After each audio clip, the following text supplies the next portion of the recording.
যারা অমুসলিম, মুশরিক, কাফের, তারা তো রব স্বীকারই করেন। আর যারা মুসলিম, যারা রবকে স্বীকার করে, তারা মূলত রবের প্রকৃত পরিচয় সম্পর্কে তারা অসচেতন। আর তুমি যদি গুনাহ করো তাহলে আল্লাহর দৃষ্টির বাইরে যে করো, সম্ভব? তুমি যদি গুনাহ করো তাহলে আল্লাহর রিজিক খেয়ে করতে পারবে না, সম্ভব? কত আমরা অকৃতজ্ঞ!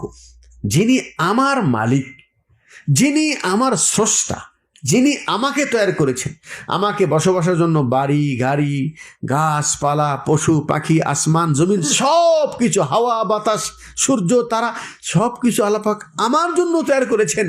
আর আমি হতভাগ্য, সেই আল্লাহর জমিনে আছি, তার দেওয়া রিজিক খাই, অথচ মুখে বলি এই পৃথিবীটা এমনি চলে, আল্লাহ বলতে কিছুই নেই। নাউজুবিল্লাহ। আর আপনি মনে করেছেন দুবাইয়ের বুর্জ খলিফা ওরি আল্লাহ কেন? এটার যদি আমি মালিক হতে পারতাম তাহলে তো আমি আসমানে চলে যেতাম, বাতাসে উড়ে একদম। হ্যাঁ, নাউজুবিল্লাহ বলছেন বিদেশ তো খাটে যাচ্ছেন, বুরুজ না বানালেও আপনার বাড়িকে তো বুরুজ বানানোর চেষ্টা চালিয়ে যাচ্ছে। আত্মাহারিক টিভি, ওহির আলোয় উদ্ভাসিত জীবনের জন্য। আলহামদুলিল্লাহ রাব্বিল আলামিন, ওয়াসসালাতু ওয়াসসালামু আলা আশরাফিল আমবিয়া ওয়াল মুরসালিন, নবিয়িনা মুহাম্মদ ওয়া আলা আলিহি ওয়া আসহাবিহি আজমাইন, আম্মা বা'দ।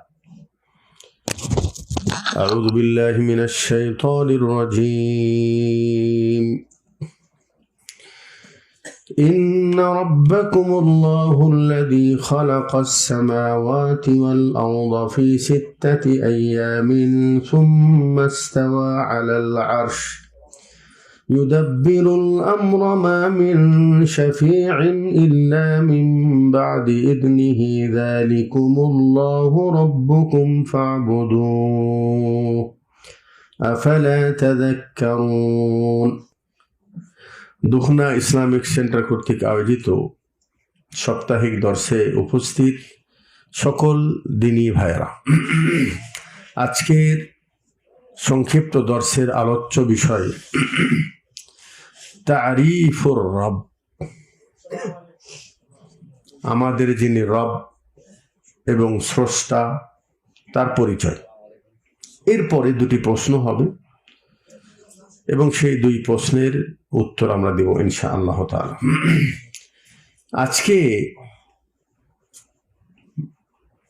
মানুষদের জন্য সবচাইতে বড় যেটা দুঃখের বিষয় সেটা হলো মানুষরা তার রবকে চিনে না, রবকে ভুলে গেছে। কথা বুঝতে পারেন নাই? যারা অমুসলিম, মুশরিক, কাফের, তারা তো রব স্বীকারই করেন। আর যারা মুসলিম, যারা রবকে স্বীকার করে, তারা মূলত রবের প্রকৃত পরিচয় সম্পর্কে তারা অসচেতন, যার কারণে তাদের কি করা উচিত, কখন কি করতে হবে এ বিষয়ে তার কোনো গাইডলাইন নেই, জ্ঞান নেই, তার কোনো চেতনা নেই। এই জন্য একজন মুসলিমের উপরে 3টা বিষয়ে জ্ঞান অর্জন করা ফরজ। কয়টা বিষয়? 1 নম্বর হলো তারিফুর রব, তার রবের পরিচয়, রবের পরিচয়। 2 নম্বর তারিফুর রসুল, রসুলের পরিচয়। নাম্বার 3 তারিফুর শরিয়া, আল্লাহ পাক আমাদেরকে যে শরীয়ত দিয়েছেন, এই শরীয়ত বিষয়ে প্রাথমিক জ্ঞান অর্জন করা আমাদের উপরে ফরজ। তাহলে আজকে বিশ্বের মানুষরা, আমরা যদি তাদের দিকে তাকিয়ে দেখি তাহলে আসলেই মূলত তারা রবকে চেনে না, রবকে তারা বোঝে না। এই জন্য একজন জ্ঞানমান ব্যক্তি ইব্রাহিম বিন আদহাম, ওনাকে জিজ্ঞাসা করা হয়েছিল যে আমি গুনাহ থেকে কিভাবে বাঁচতে পারি, কিছু উপায় বলেন। তখন তিনি বলেছেন, যখন তুমি গুনাহ করবে তখন তুমি চিন্তা করবে এই গুনাহটা যেন আল্লাহর জমিনে না করা হয়। আল্লাহর জমিনে, তাহলে এই পৃথিবীতে আল্লাহর জমিন ছাড়া কোনো জায়গা আছে যেখানে সে গুনাহ করতে পারবে?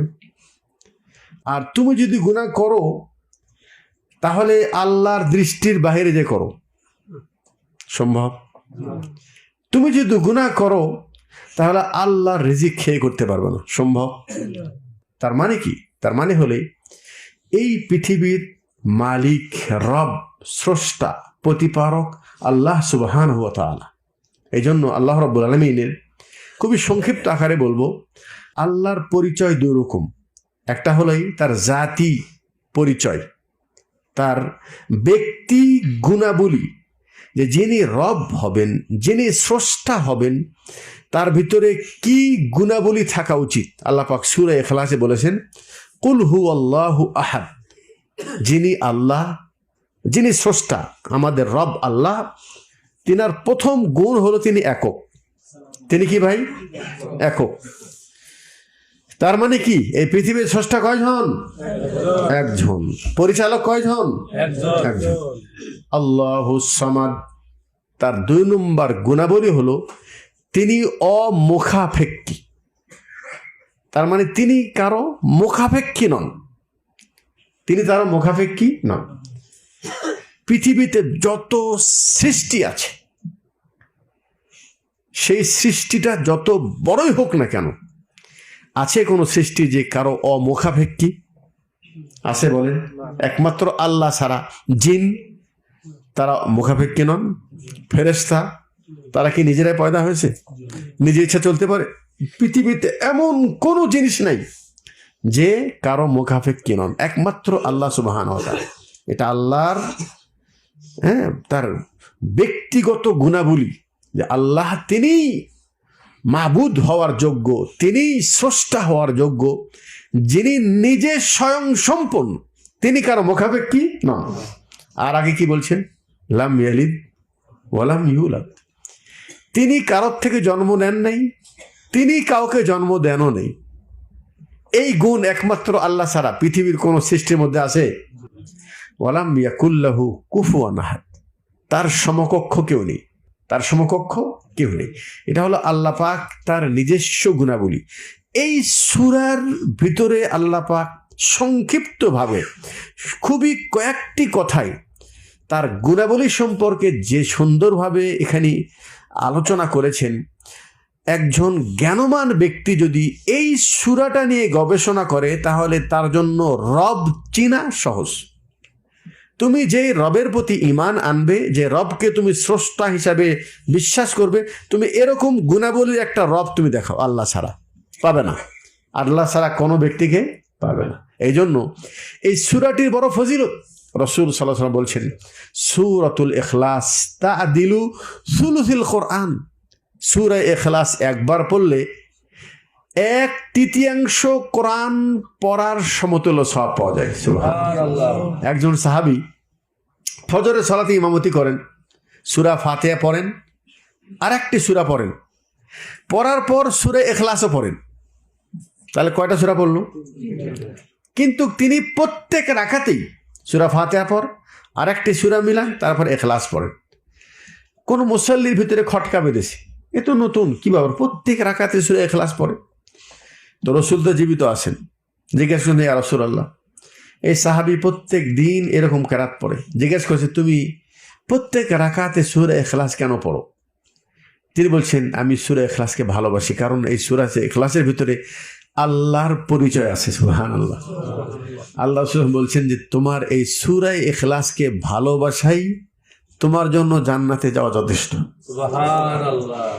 এখানে সংক্ষিপ্ত আকারে আল্লাহ পাকের মানে গুণাবলী বর্ণনা করা আছে। আর সূরা ফাতিহায় আল্লাহ পাক আল্লাহর গুণাবলী সম্পর্কে বর্ণনা করেছেন, আল্লাহর কৃত কর্ম সম্পর্কে, আল্লাহর ক্ষমতা সম্পর্কে। সেটা কি? আলহামদুলিল্লাহি রাব্বিল আলামিন। সমস্ত প্রশংসা ওই আল্লাহর জন্য যিনি রব, যিনি কি রব আল আলামিন, পৃথিবীর রব। তিনি কি সারা পৃথিবীর তিনি রব। রবের কি অর্থ জানেন? রবের অর্থ হলো হুয়াল মালিক, তিনি এই পৃথিবীর মালিক। রবের অর্থ হলো হুয়ার, তিনি হলো এই খালেক, এই পৃথিবীর রিজিক দাতা, স্রষ্টা, এই পৃথিবীর কি স্রষ্টা। রবের অর্থ হলো হুয়াল মুদাব্বির, তিনি এই পৃথিবীর পরিচালক। তাহলে কয়টা অর্থ হলো? এই পৃথিবীর মালিক তিনি, এই পৃথিবীর স্রষ্টা তিনি, এই পৃথিবীর পরিচালক তিনি। কথা বুঝে আসলো? আচ্ছা, তাহলে তিনি যদি এই পৃথিবীর মালিক হন, আর আমরা কোথায় আছি? তার পৃথিবীতে। তিনি যদি স্রষ্টা হন, তাহলে আমরা তার সৃষ্টি। আর তিনি যদি পরিচালক হন, তাহলে পৃথিবীতে যা কিছু ঘটছে সব কিছু তার ইচ্ছায়। কথা মনে বুঝতে পারছি না?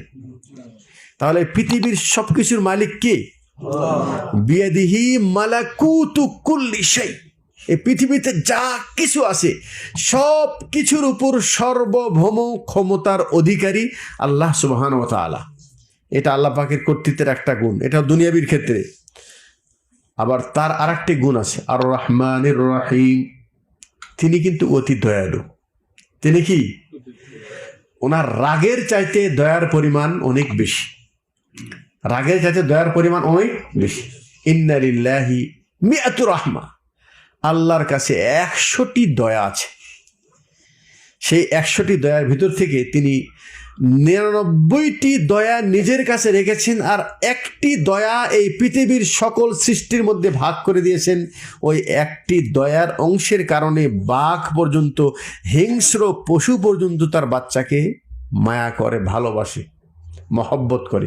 ওই এক ভালোবাসার অংশ। তাহলে যেই আল্লাহর কাছে 99টি ভালোবাসা আছে, তার মধ্যে কত বেশি দয়া। আর এই দয়ার একটি মানে গুরুত্বপূর্ণ নিদর্শন হলো এই যে আজকে এই পৃথিবীর এত বড় জনসংখ্যক মানুষ, আমরা যেই মানুষকে আল্লাহ পাক সৃষ্টি করেছিলেন তার ইবাদতের জন্য। মনে আছে আল্লাহ পাক কেন মানুষকে সৃষ্টি করেছেন? আল্লাহ পাকের ইবাদতের জন্য। আর এই মানুষের খেদমতের জন্য, মানুষের বসবাসের জন্য, মানুষের জীবন জীবিকার জন্য আসমান জমিন এবং আসমান জমিনের ভিতরে যা কিছু রয়েছে, গাছপালা, পশু পাখি, সব কিছু। হুয়াল্লাযী জাআলা শামসা দিয়া, আল্লাহ পাক সূরা ইউনূসের 6 নম্বর আয়াতে বলছেন, হুয়াল্লাযী জাআলা শামসা দিয়া, তিনি সে রব যিনি সূর্যের ভিতরে আলো দিয়েছেন, ওয়াল কামারা নূরা, চন্দ্রকে আলোকিত করেছেন, ওয়াকাদ্দারাহু মানাজিল, এবং তাদের চলার পথও তিনি নির্ধারণ করে দিয়েছেন, লিতা'লামু আদাদাস সিনিনা ওয়াল হিসাব, যেন তোমাদের জন্য বৎসরের গণনা হিসাব করা সহজ হয়। মা খালাকাল্লাহু যালিকা ইল্লা বিল হক, আল্লাহ পাক এটা সত্যের সাথে সবকিছু সৃষ্টি করেছেন। ইন্না ফি ইখতিলাফিল লাইলি ওয়ান নাহার ওয়া মা খালাকাস সামাওয়াতি ওয়াল আরদ লাআয়াতিন লিকওমি ইয়াত্তাকুন, রাত দিন পরিবর্তন, আল্লাহর সৃষ্টি, জমিন আসমানকে সৃষ্টি নিয়ে কেউ যদি গবেষণা করে, তাহলে অবশ্যই মুত্তাকিদের জন্য, মুত্তাকি সম্প্রদায়ের জন্য এর মধ্যে নিদর্শন রয়েছে। কি আছে? নিদর্শন রয়েছে। তাহলে একটু বোঝেন এই জমিনের মালিক কে? এই আল্লাহ পাক এই জমিনকে কেন সৃষ্টি করেছেন? এই জমিনটা সৃষ্টি করেছেন মানুষের বসবাসের জন্য, নাকি? মানুষ যেন এখানে এসে আল্লাহর জমিনে থেকে আল্লাহর রিজিক খেয়ে সে আল্লাহর ইবাদত করে। সে আল্লাহর কি করে? ইবাদত করে।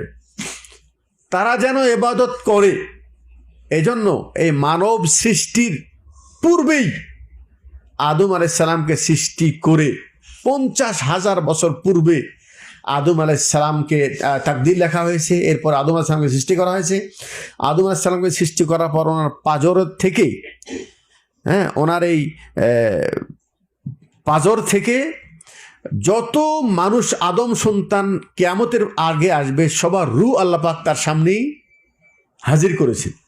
আল্লাহ জন্য কি এটা অসম্ভব? হাজির করে আল্লাহ পাক সবার সামনে একটা স্বীকৃতি নিয়েছেন, আলাস্তু বিরব্বিকুম, হে মানব জাতি, তোমাদের রব কে? আলাস্তু, আমি কি তোমাদের রব নই? আমি ছাড়া অন্য কোনো রব আছে? বলছি আল্লাহ, বালা আল্লাহ তুমি আমাদের রব। সবাই কিন্তু আমার ওখানে স্বীকার করে তারপরে দুনিয়া আসছে, স্বীকার করে তারপরে কি দুনিয়া আসছে। দুনিয়া আসার পর কি হচ্ছে? এই মানুষ তার রবকে কি চিনে বলেন? তাহলে মানুষ দেখেন, মানুষ কত আমরা অকৃতজ্ঞ। যিনি আমার মালিক, যিনি আমার স্রষ্টা, যিনি আমাকে তৈরি করেছেন, আমাকে বসবাসের জন্য বাড়ি গাড়ি, গাছপালা, পশু পাখি, আসমান জমিন সব কিছু, হাওয়া বাতাস, সূর্য তারা সব কিছু আল্লাহ পাক আমার জন্য তৈরি করেছেন। আর আমি হতভাগ্য, সেই আল্লাহর জমিনে আছি, তার দেওয়া রিজিক খাই, অথচ মুখে বলি এই পৃথিবীটা এমনি চলে, আল্লাহ বলতে কিছুই নেই, নাউজুবিল্লাহ। কিন্তু তারপরেও শোনেন, তারপরেও আল্লাহ পাক কোন কাফের মুশরিকের দুনিয়ার খাওয়া কি বন্ধ করেছে? কারো রিজিক বন্ধ করেছে? কেন বন্ধ করেনি? জি, এটা আজকে আলোচনা পাবেন ইনশাআল্লাহ। তাহলে আল্লাহর পরিচয় আমরা দ্বিতীয় পরিচয় পেলাম, তিনি বড় দয়ালু। তিনি কি বড় দয়ালু? তার দয়ার একটি গুরুত্বপূর্ণ নিদর্শন হলো এই যে আল্লাহ পাক এই পৃথিবীতে সবাইকে বসবাস করার সুযোগ দিয়েছেন।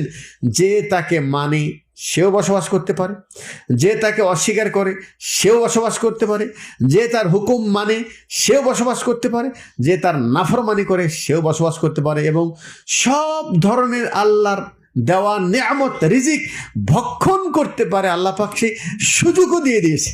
সুযোগও কি দিয়েছেন? তিনি মালিক, তিনি যদি স্রষ্টা হন, তিনি যদি মালিক হন, ইচ্ছা করলে আমার রিজিক কি বন্ধ করে তার কি কোনো দেরি লাগবে? হ্যাঁ, এক সেকেন্ডও দেরি লাগবে না, বন্ধ করতে পারে। কেন বন্ধ করছে না? শোনেন, এই জন্য বন্ধ করছে না। আর দুনিয়া দারুল আমল, দুনিয়া হলো কর্মের জায়গা। দুনিয়া কি কর্মের জায়গা। এখানে আপনার জন্য সুযোগ, ফামান শাআ ফালইউমিন ওমান শাআ ফালইয়াকফুর। যে ইচ্ছা ঈমান গ্রহণ করবে আর যে ইচ্ছা কুফরি করবে। তোমার ইচ্ছা, তোমার স্বাধীনতা আল্লাহ পাক আমাকে দিয়েছে। এই যে আল্লাহ আমার হাত তৈরি করেছে, বলেছে এই হাত দ্বারা যদি নেকির কাজ করো, ভালো কর্ম করো, জায়েজ বৈধ পন্থায় কর্ম করো, সওয়াব পাবা, নেকি পাবা, বিনিময় জান্নাত পাবা। আর এই হাত দিয়ে যদি অপকর্ম করো, নাফরমানি করো, তাহলে গুনাহ হবে, আর এর কারণে তোমাকে জাহান্নামে যেতে হবে। আল্লাহ পাক হাতও তৈরি করেছেন, ক্ষমতাও দিয়েছেন। এখন আপনার ইচ্ছা, জান্নাতের পথে হাতকে পরিচালিত করবেন নাকি জাহান্নামের পথে হাত পরিচালিত করবেন, এই ইখতিয়ার আল্লাহ আপনাকে দিয়েছে। কথা বলেন নাই? তাহলে দুনিয়াটা হলো দারুল আমল। এখানে আল্লাহ আমাকে কর্ম করার সুযোগ করে দিয়েছেন। যিনি সালাত ইচ্ছা করলে পড়তেও পারেন, নাও পড়তে পারে, ঈমান আনতেও পারেন, নাও আনতে পারেন, যা ইচ্ছা তাই করতে পারেন। তারপরেও কিন্তু আল্লাহ আমাদের প্রতি রাগান্বিত হন না। রাগান্বিত কি হন না। এই জন্য রাসূল সাল্লাল্লাহু আলাইহি ওয়াসাল্লাম বলেছেন, আসলে যেহেতু দুনিয়া দারুল আমল, এটা প্রতিশোধের জায়গা নয়, এটা হলো আমার কর্মের জায়গা। হ্যাঁ, প্রতিশোধের জায়গা মৃত্যুর পর, সেটা হলো দারুল জাজা। মালিকিয়া, পরে আয়াত মালিক ইয়াউমিদ্দিন। আগের আয়াতে বলছে আল্লাহ দয়াবান, অতি দয়ালু। দয়ার কারণে আল্লাহ যেহেতু অতি দয়ালু, সেই জন্য আল্লাহ পাক এই পৃথিবীতে সবাইকে রিজিক দেয়। যে মানে তাকেও রিজিক দেয়, যে কাফের তাকেও রিজিক দেয়, যে তার নাফরমানি করে তাকেও রিজিক দেয়। এই জন্য রিজিক দেয়। আসলে দুনিয়ার কোনো মূল্যই আল্লাহর কাছে নেই। লাউ কানাত দুনিয়া তা'দিলু ইনদাল্লাহি মিসলে জানাহা বাউদা। মশা, এই যে মশা দেখলে মানুষ মারে, মশার আবার পাখা কত মূল্য? এর কোনো মূল্য আছে? এই মশার পাখার যদি কোনো মূল্য থাকে, এতটুকু মূল্য যদি আল্লাহর নিকটে পৃথিবীর মূল্য হতো, আর আপনি মনে করেছেন দুবাইয়ের বুরুজ খলিফা, ওরে আল্লাহ, এটার যদি আমি মালিক হতে পারতাম তাহলে তো আমি আসমানে চলে যেতাম, বাতাসে উড়ে একদম। হ্যাঁ, নাউজুবিল্লাহ বলছেন, বিদেশ তো খাটে যাচ্ছেন, বুরুজ না বানালেও আপনার বাড়িকে তো বুরুজ বানানোর চেষ্টা চালিয়ে যাচ্ছি নাকি? যে যেখানে আসি আমরা তো মনে করছি যদি আমার বাড়ি পাকা বাড়ি করতে পারি, যার একতলা আছে 2 তলা করতে পারি, যারা 5 তলা আছে 10 তলা করতে পারি। আকাঙ্ক্ষার তো শেষ নেই, তাই নাকি? তার মানে কি, এই যে পৃথিবীতে কত বড় বড় নিয়ামত আছে, আল্লাহর নিকটে যদি এই পৃথিবী খালি একটা বুরুজ খলিফার মূল্য না, সারা পৃথিবীর মানে মূল্য যদি এই মাছির পাখার সমতুল্য আল্লাহর নিকটে কোনো গুরুত্ব থাকতো, লামা সাকাল্লাহু কাফিরান শুরবাতা মাইন, আল্লাহ পৃথিবীর কোনো কাফেরকে এক ঘোট পানি দিতেন না। তুই কাফের, তোর টিবলে পানি উঠবে না, তুই কাফের, তুই পানি পান করতেই পারবি না। আল্লাহ পারতেন না? পারতেন। আল্লাহ পাক এই দুনিয়ায় সবাইকে দিয়েছে। হ্যাঁ, প্রতিশোধের জায়গা এখানে নয়। এখানেই যদি প্রতিশোধ একেবারে ডাইরেক্ট নেওয়া হয়, একটু খেয়াল করেন, গাড়ি চালাচ্ছেন 140 গতিবেগ, 50 হলেই কি হয়ে যাবে? ক্যামেরা মানবে। তো ড্রাইভার কি করে? ক্যামেরা দেখলেই গতি কমায় দেয়। গতি কি জানে যে এখানে ক্যামেরা মারবে, সতর্ক হয়ে গেছে না? আর যেখানে ক্যামেরা নাই, আজ থেকে 10 বছর আগে যখন ক্যামেরা ছিল না, তখন কি মানুষ গতির খেয়াল করতো? খালি দেখতো পুলিশের গাড়ি কোথায়, তখন 140, 50, 60, 70, 200 মতো গাড়ি টানে চলে যাচ্ছে। তো আল্লাহ পাক এই এখন আমাদেরকে 200 গতিতে চালার সুযোগ দিয়েছে। কোনো ক্যামেরা থাকলে ওটা আমাদের নজর মনে হচ্ছে ক্যামেরা নাই, কিন্তু আল্লাহর ক্যামেরায় সব কিছু লিপিবদ্ধ হচ্ছে। ওটার ফাইন দুনিয়ায় দিতে হবে না, এটার ফাইন কি দুনিয়ায় সব কিছু সংরক্ষণ আছে। ওটা হলো মালিক ইয়াউমিদ্দিন, আল্লাহ তৃতীয় পরিচয়। শোনো, যে রব এই পৃথিবী তৈরি করেছে, যিনি তোমাকে তৈরি করেছে তার ইবাদতের জন্য, তোমার জন্য পৃথিবীতে সমস্ত নিয়ামতকে সাজিয়েছে, শোনো, ওই আল্লাহর কাছে তোমাকে একদিন ফিরে যেতে হবে। একদিন কি করতে হবে? ফিরে যেই দেশে যাবা সেখানকার মালিকও তিনি। আল্লাহু আকবার। মালিক ইয়াউমিদ্দিন, কিয়ামত দিবসের মালিক তিনি। মৃত্যুর পর আবার আপনাকে আরেকটি জীবনে পরিবর্তন হতে হবে। সেই জীবনটার নাম হলো আখিরাতের জীবন। কিসের জীবন? আখিরাতের জীবন। সেই জীবনে যেয়ে কিন্তু তিনি আমাদের মালিক, তিনি আমাদের রব, তিনি আবার আমাদের এই দুনিয়ার আমলের হিসাব নেবেন। কি নেবেন? দুনিয়ার আমলের হিসাব নেবেন। ফামান ইয়ামাল মিসকালা যাররাতিন খায়রান ইয়ারা, যদি কোনো ব্যক্তি যাররা বরাবর কোনো ভালো কর্ম করে থাকে, ইয়ারা, আল্লাহ তাকে দেখায় দেবে যে তোমার নেকি তুমি যা যা করেছো দেখো। আমল নামা হাতে তুলে দিবে। আমল নামা খুলে খুলে প্রত্যেক পৃষ্ঠা উল্টিয়ে উল্টিয়ে প্রত্যেক দিন, প্রত্যেক ঘন্টা, প্রত্যেক সেকেন্ডের আমল আপনি সচক্ষে দেখেন। ওমান ইয়ামাল মিসকালা যাররাতিন শাররান ইয়ারা, অপকর্ম সেটাও আল্লাহ পাক তার সামনে দেখিয়ে দিবে। সে পৃষ্ঠা উল্টাবে আর দেখবে সব, কিন্তু অস্বীকার করার কিছু নেই। ঠিক আছে, বেল গাড়িতে লাগান নাই, গাড়ি চালাচ্ছেন, ক্যামেরা আপনাকে ফাইন লাগাই দিয়েছে, তার সাথে একটা ভিডিও দেয়, কোথায় ছিলেন, কত বেগ আপনার গাড়ি, কত স্পিডে ছিল, আপনার বেল বাঁধা ছিল কিনা, এই কারণে আপনাকে ফাইন লাগা হলো। এটা হলো দুনিয়ার ক্যামেরা। আল্লাহু আকবার। আর এই যিনি এই পৃথিবীর স্রষ্টা, এই ক্যামেরা তো মানুষ বানিয়েছে। আর আল্লাহর ক্যামেরার সামনে যাররা, যাররা মানে কি, যারা চোখে দেখা যায় না, সেটাও সেখানে সব কিছু একেবারে স্পষ্টভাবে আল্লাহ পাক দেখায় দিবে। আল্লাহ পাক দেখায় দিবেন। সমাজ দিনী ভাই, এই রব যিনি, তিনি কিন্তু আমরা 3টা জিনিস পেলাম। সেটা কি? তিনি এই পৃথিবীর স্রষ্টা, তিনি এই পৃথিবীর মালিক, এবং তিনি এই পৃথিবীর কি পরিচালক। পৃথিবীর কি পরিচালক? আচ্ছা বলেন, যিনি আপনার মালিক, যিনি আপনার স্রষ্টা, আর আপনি মনে করেন যে উনি আমাকে আমার সব কর্ম দেখতে পাচ্ছে কি পাচ্ছে না? কথা বলেন।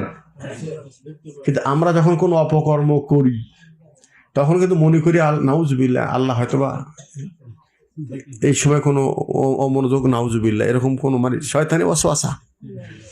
আল্লাহর নজর থেকে 1 সেকেন্ডের জন্য আমরা কি ডারমাই হতে পারবো?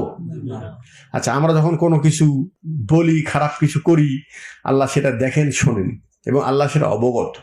আল্লাহকে সেটা অবগত। আমরা বড় নির্বোধ মানুষ, নির্লজ্জ মানুষ।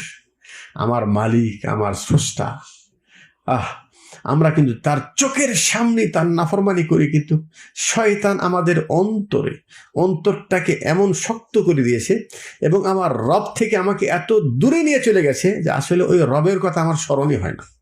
ওই রবের কথাকে আমার স্মরণই হয় না। এই জন্য সমাজ দিনী ভাই, আল্লাহর সম্পর্কে অনেকগুলি আয়াত আল্লাহ পাক এখানে আলোচনা করেছেন। যেমন সূরা আরাফের 54 নম্বর আয়াতে আল্লাহ পাক বিস্তারিত বলছেন, ইন্না রাব্বাকুমুল্লাহুল্লাযী খালাকাস সামাওয়াতি ওয়াল আরদ, নিশ্চয় তোমাদের রব তিনি যিনি জমিন আসমানকে সৃষ্টি করেছেন, ফি সিত্তাতি আইয়াম, 6 দিনে, সুম্মা ইস্তাওয়া আলাল আরশ, অতঃপর তিনি আরশের উপরে